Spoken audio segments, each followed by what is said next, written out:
Matheus, sou mais um crente aqui da UETEL, um irmão fiel. E hoje eu tô aqui junto com o Ícaro, o Tão Henrico. Fala galera, meu nome é Tão Ícaro. Tô aqui junto com o Matheus pra falar aqui sobre um livro massa, né, ó? Você escolherá o deserto. E vocês estão prontos para escolher o deserto? Mesmo. Você tá pronto? Eu tô. Já escolheu?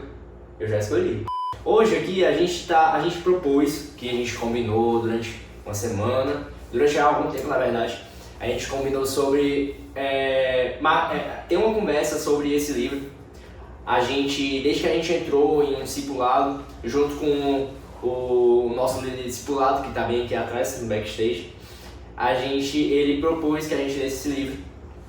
E esse livro, ele fala de uma temática que muitas vezes ela é muito levada como algo ruim na nossa vida cristã, que é o deserto.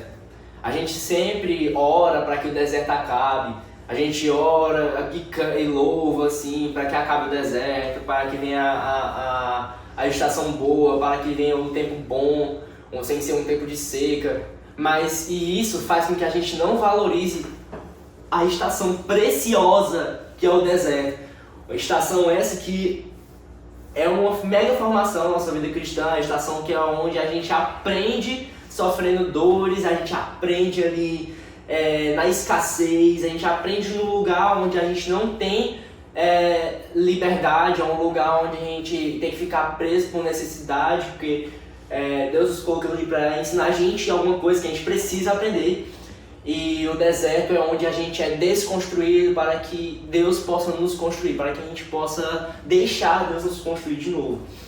E hoje, tanto eu quanto o Tão Henrico, a gente separou alguns pontos, né, para falar sobre o livro, né? Esse livro fala sobre pontos bem diversos. É engraçado que o livro ele não fala só sobre deserto, ele fala sobre outras ramificações que tem como raiz o deserto. Eu separei aqui 4 pontos. Por algum motivo eu escrevi 5 aqui, né, mas eu separei 4 pontos. E o primeiro deles é justamente o que é o deserto. O deserto, muitas vezes a gente tem uma dúvida sobre se o deserto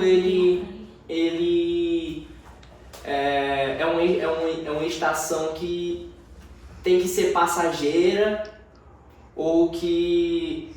Como é que eu posso explicar, cara? É uma estação rotineira. Rotineira, exatamente. É mais certo falar assim. Certo, né? Porque o deserto é um lugar onde a gente está imerso numa escassez, seja de recursos, seja de alguma coisa que a gente pensa que precisa, porque na verdade a gente só precisa do Senhor na nossa vida. Nada mais a gente precisa senão dele, porque sem ele a gente não é nada. E o deserto é um lugar onde para mim eu aprendi que é um lugar onde eu não vou ter os recursos à minha mão. É um lugar onde eu não vou ter...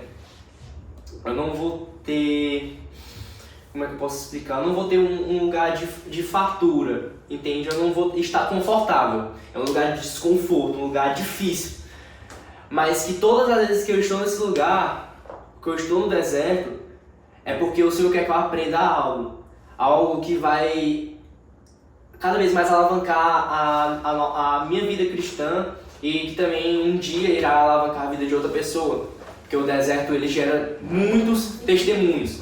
Inclusive até um ponto que eu vou falar após, que eu quero falar, né? Não sei se vai dar tempo, mas eu quero falar, que é sobre, ao invés de você falar coisas para converter alguém, para dizer quem é Jesus, ao invés de você só fazer isso, só de falar, você ser a mensagem, né? E você ser a mensagem é o resultado de uma vida de deserto.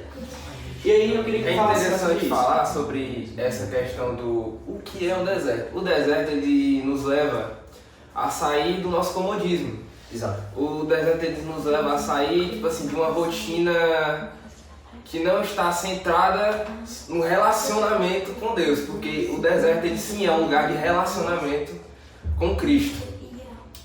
E o deserto é um lugar que ele vai nos moldar, como tu disse mesmo, a ser uma mensagem. Verdade. Ele vai ser nos mandasse uma mensagem. E essa mensagem nós vamos falar muito aqui sobre a vida de João Batista. João Batista foi um cara que ele não escreveu nenhum livro da Bíblia. Ele não escreveu nenhum livro da Bíblia, ele não acrescentou nada assim de novo à palavra de Deus. Mas Jesus olhou e disse isso mesmo lá no livro de Mateus e Lucas também. Que João Batista, entre os nascidos de mulher, ele foi o maior. Ele foi o maior. E a gente tem assim, o peso disso, dentre os homens, Jesus Cristo, né? 100% homem, 100% Deus. Então, entre os homens, João Batista foi o maior. Entendeu? É um peso muito grande. E a gente vai ressaltar que o deserto é um lugar de relacionamento, e esse relacionamento ele tem que ser um relacionamento maduro. Porque nós temos que deixar o deserto agir em nós. E o deserto agir em nós é um lugar de mesa. Certo? É verdade. A mesa, a cultura da mesa tem algo que tem sido proclamado muito no meio cristão. E nós temos que entender que a mesa também não é bagunça, cara. Ou seja, a gente não pode, tipo assim, deixar o deserto e voltar simplesmente atrás, entendeu?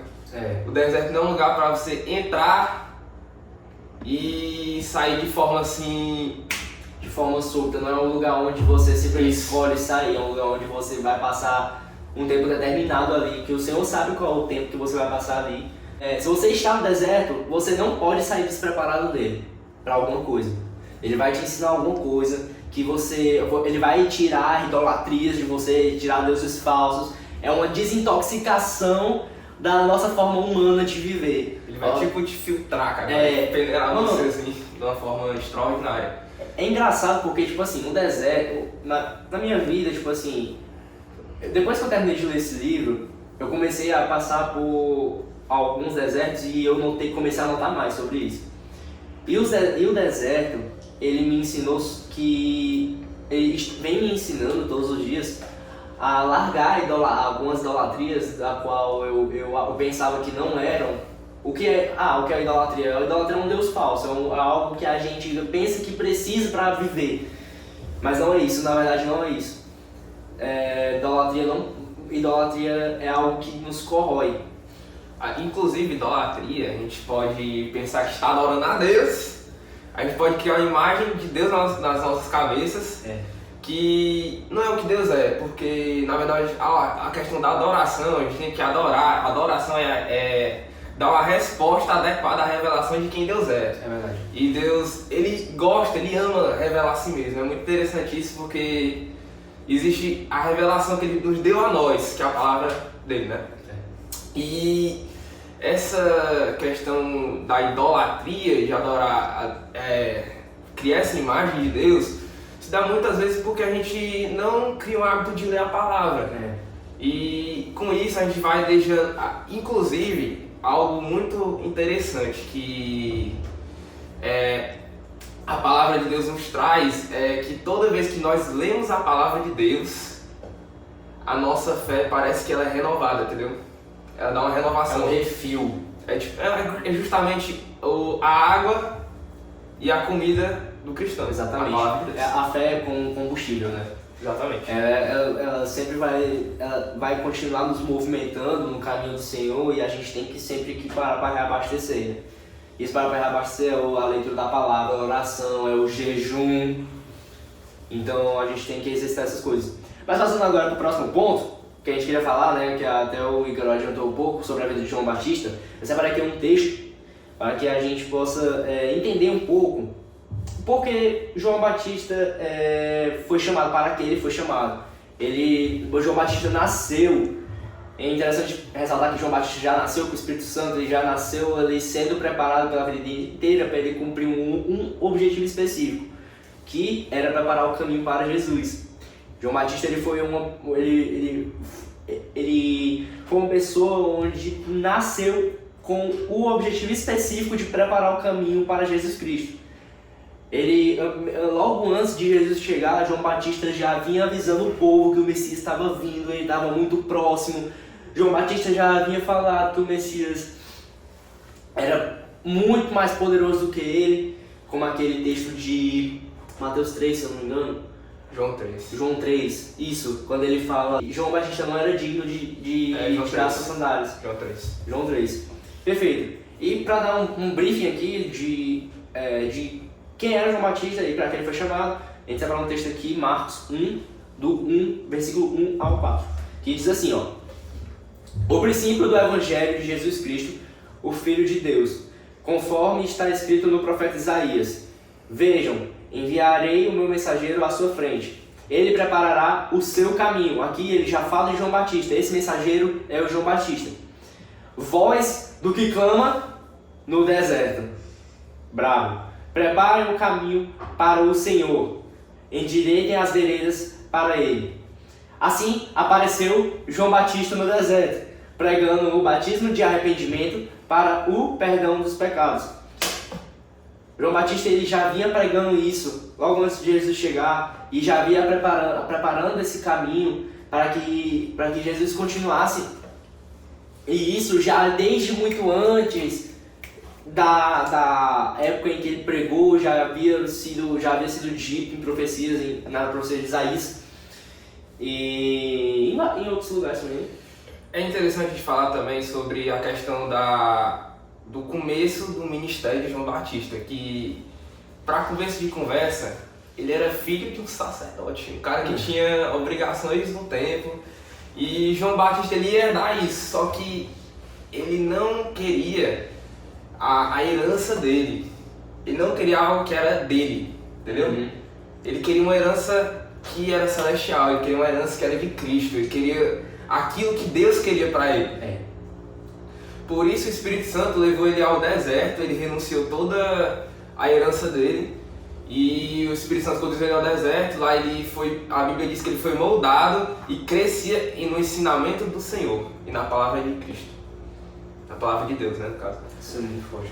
E quando ele é engraçado também, muito icônico, porque a gente vai entrar nisso na questão da mensagem, que Deus passa muito mais tempo preparando a pessoa do que aí depois que essa pessoa vai exercer esse encargo por pouco tempo. É engraçado, né? Porque isso aconteceu inclusive com Jesus. Verdade.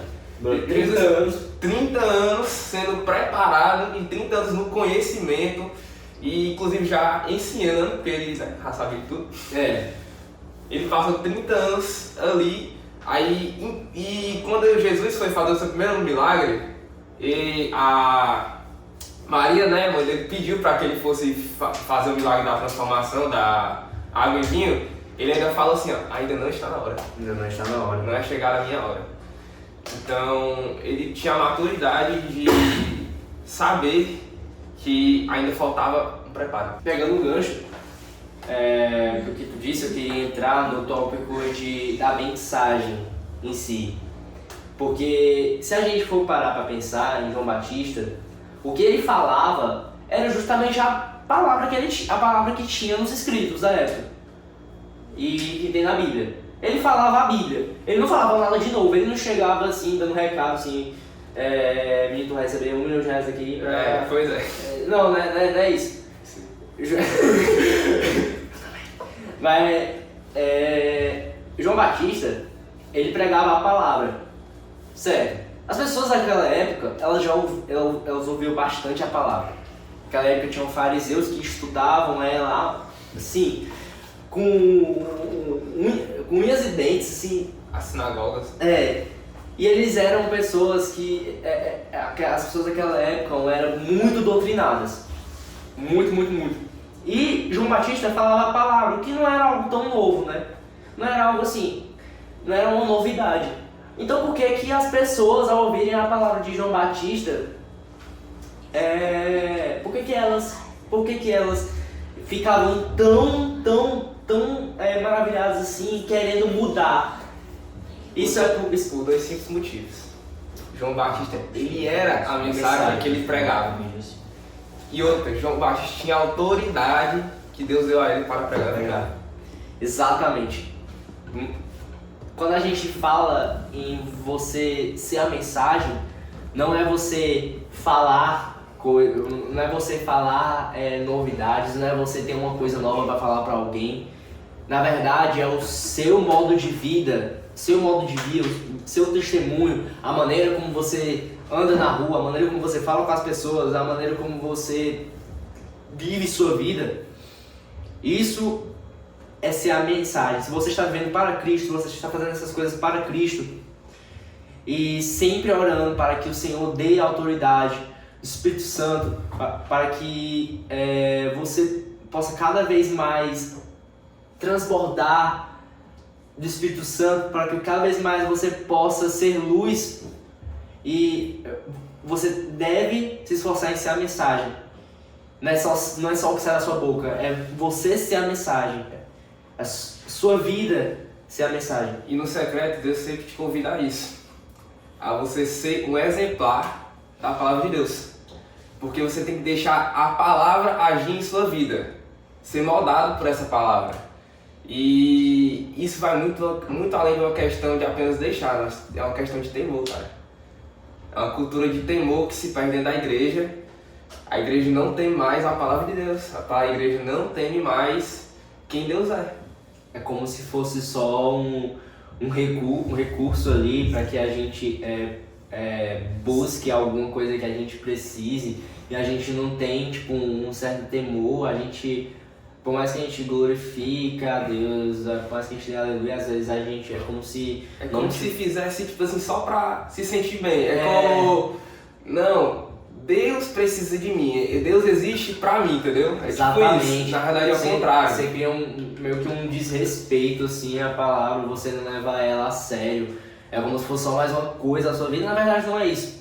A palavra é para ser, os ensinamentos, quem Jesus deve ser o motivo, o seu objetivo de vida. Você querer ser como Ele, você querer ser simples como Ele, humilde como Ele. Nova Cristo.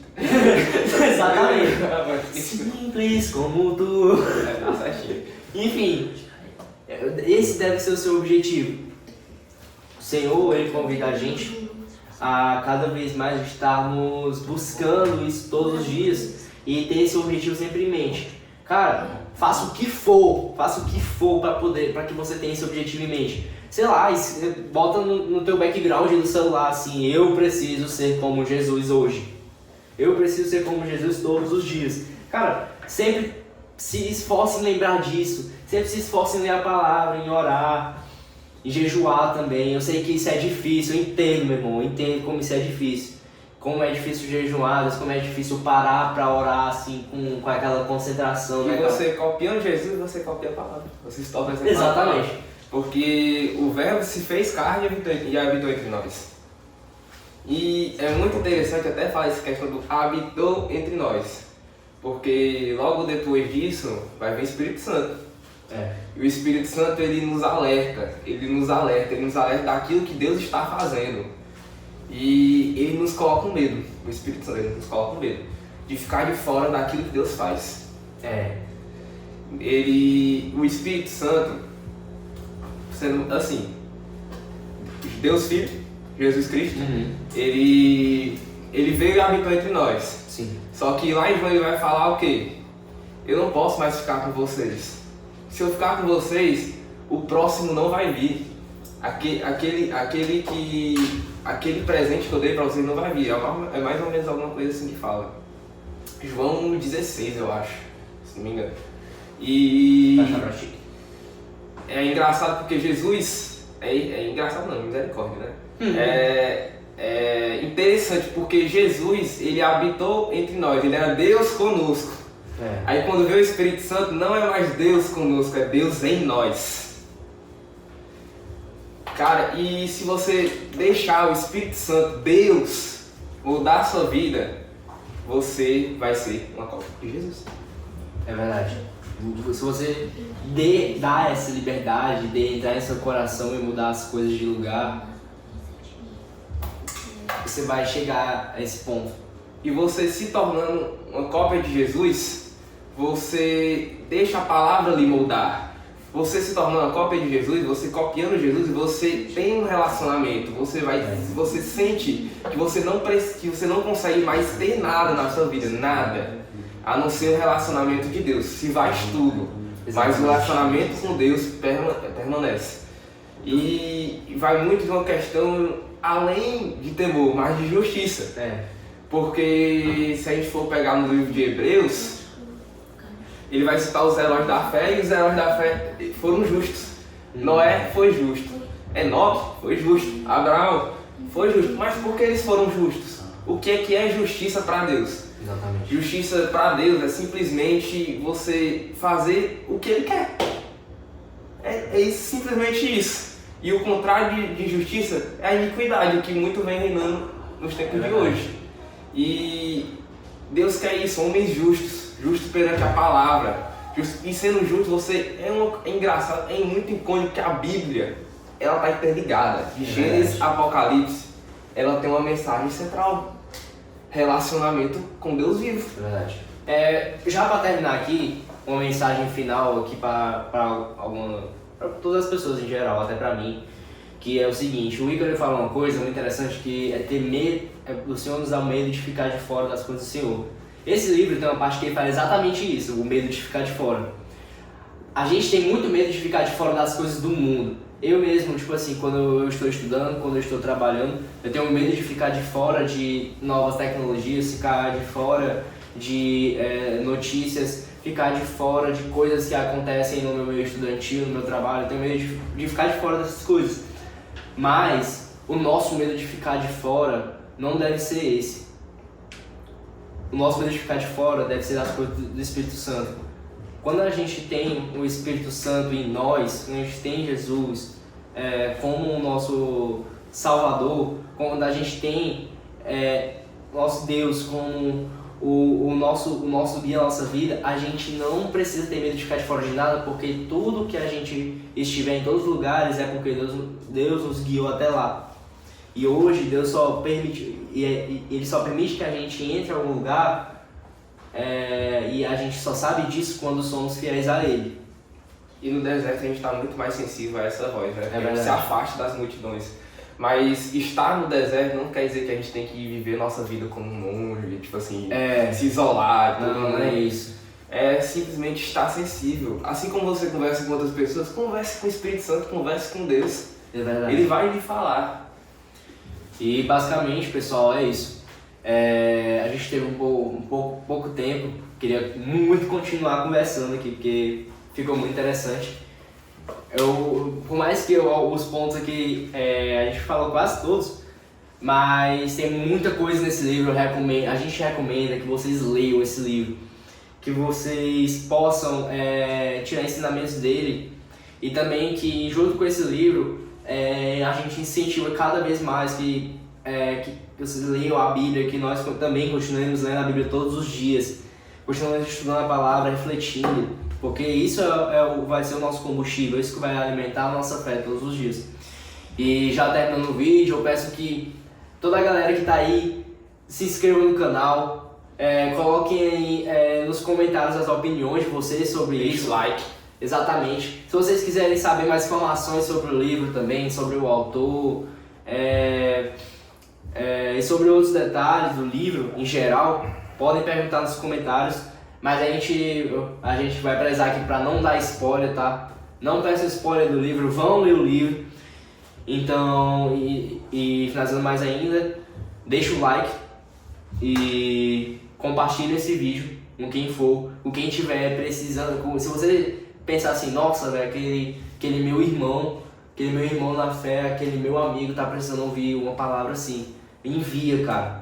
Não é porque por causa de engajamento, a gente não pede para compartilhar por causa só por causa de engajamento. Engajamento tem que ter, porque tem que alcançar a gente. Tem que exatamente. Mas a gente pede porque muitas vezes é algo assim que vai salvar algumas pessoas. Às vezes o Espírito Santo traz a nós um discernimento quando a gente ouve alguma coisa que nos dá um insight assim, caraca, velho, eu nunca tinha pensado nisso. E muitas vezes nos salva de muitos perigos no mundo. E também que nos dá um norte no meio do deserto, né? Até porque deserto não tem uma estrada, deserto é só areia, não tem direção, mas é o Senhor quem nos guia no meio do deserto. Então, que todos aí fiquem com Deus, todos reflitam essa palavra e que o Senhor seja exaltado em todas as coisas que vamos a fazer todos os dias. Amém, né? Amém. Glória a Deus. Um cheiro, pessoal.